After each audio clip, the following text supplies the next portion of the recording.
आज की इस दिलचस्प चर्चा में स्वागत है। खैर, आज हम एक बेहद अनोखे और सच कहा जाए तो काफी संवेदनशील मनोवैज्ञानिक तरीके पर गहराई से बात करने वाले हैं। ये विषय खास तौर पर उन लोगों से जुड़ा है जो अपने जीवन साथी के चुनाव को लेकर परिवार के सख्त विरोध का सामना कर रहे हैं। हम सभी जानते हैं कि जब दो पीढ़ियों की सोच टकराती है तो हालात कितने मुश्किल हो जाते हैं। लेकिन क्या इस टकराव को बिना किसी लड़ाई झगड़े के शांत किया जा सकता है? आज के इस विश्लेषण में हम इसी बात को गहराई से समझेंगे कि कैसे एक 11 दिन की रूपरेखा इस जटिल समस्या को सुलझाने का दावा करती है। क्या लगातार होने वाली बहस हमें भावनात्मक रूप से थका रही है? जो लोग घर में शांति और सद्भाव चाहते हैं, उनके लिए यह सवाल बहुत मायने रखता है। प्रेम विवाह के लिए सख्त घरवालों को मनाने की कोशिश अक्सर एक कभी न खत्म होने वाले और थका देने वाले विवाद में बदल जाती है। यह एक ऐसा चक्र है जहां हर छोटी बातचीत एक बड़ी बहस का रूप ले लेती है और अंततः यह स्थिति इंसान की सारी मानसिक ऊर्जा को सोख लेती है। और यहीं पर यह दिलचस्प तुलना सामने आती है।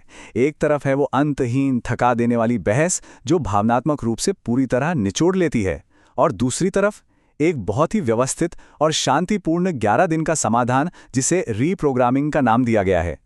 ये तुलना इस बात को बिल्कुल साफ कर देती है कि शायद समस्या का हल जोर जोर से चिल्लाने में नहीं, बल्कि एक शांत और सुनियोजित तरीके में छिपा है।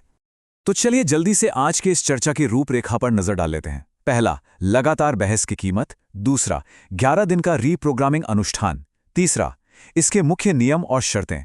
चौथा, दोहराव का मनोविज्ञान। और पांचवां, पारिवारिक गतिशीलता में बदलाव। चलिए सीधे विषय पर आते हैं।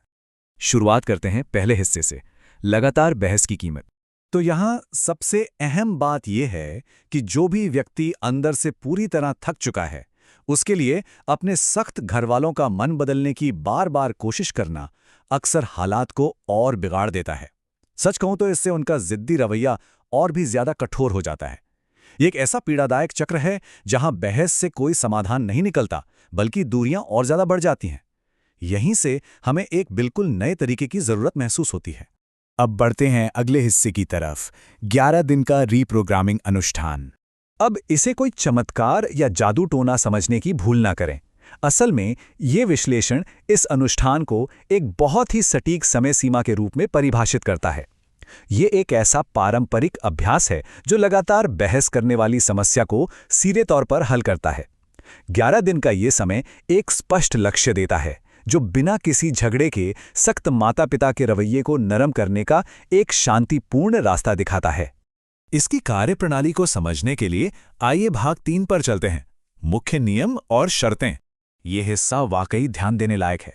इस अभ्यास में जिस तरह के सख्त और बिना समझौते वाले अनुशासन की मांग की गई है, वो कोई सामान्य बात नहीं है। इसमें 100% अटूट विश्वास, पूरी तरह से शुद्ध नियत और हर रोज ठीक एक ही समय पर अभ्यास करने की प्रतिबद्धता शामिल है।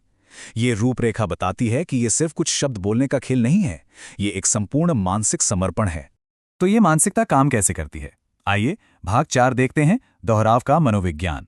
303 ये कोई साधारण नंबर नहीं है। ये उस गहन और व्यवस्थित दोहराव को दर्शाता है जिसकी इस पूरी प्रक्रिया में सख्त जरूरत होती है। साफ शब्दों में कहें तो सकारात्मक बातों को ठीक 303 बार दोहराने का काम। जब दिमाग को किसी काम को इतनी बार और इतनी सटीकता से करने का निर्देश मिलता है तो ध्यान भटकने की कोई गुंजाइश ही नहीं बचती। और ये बात इस पूरी प्रक्रिया के असली तंत्र को बहुत ही शानदार तरीके से उजागर करती है। ये अनुष्ठान करता क्या है? ये व्यवस्थित रूप से हमारे अंदर की उस हताशा और घबराहट को जड़ से खत्म कर देता है और उसकी जगह एक बेहद मजबूत और केंद्रित अनुशासन ले आता है। जब हमारा पूरा ध्यान सकारात्मक बातों को दोहराने पर होता है तो वो व्यक्तिगत हताशा जो पहले बहस का कारण बनती थी, अपने आप गायब हो जाती है। अंत में आइए देखते हैं कि ये आंतरिक बदलाव बाहर कैसे असर करता है। भाग 5, पारिवारिक गतिशीलता में बदलाव।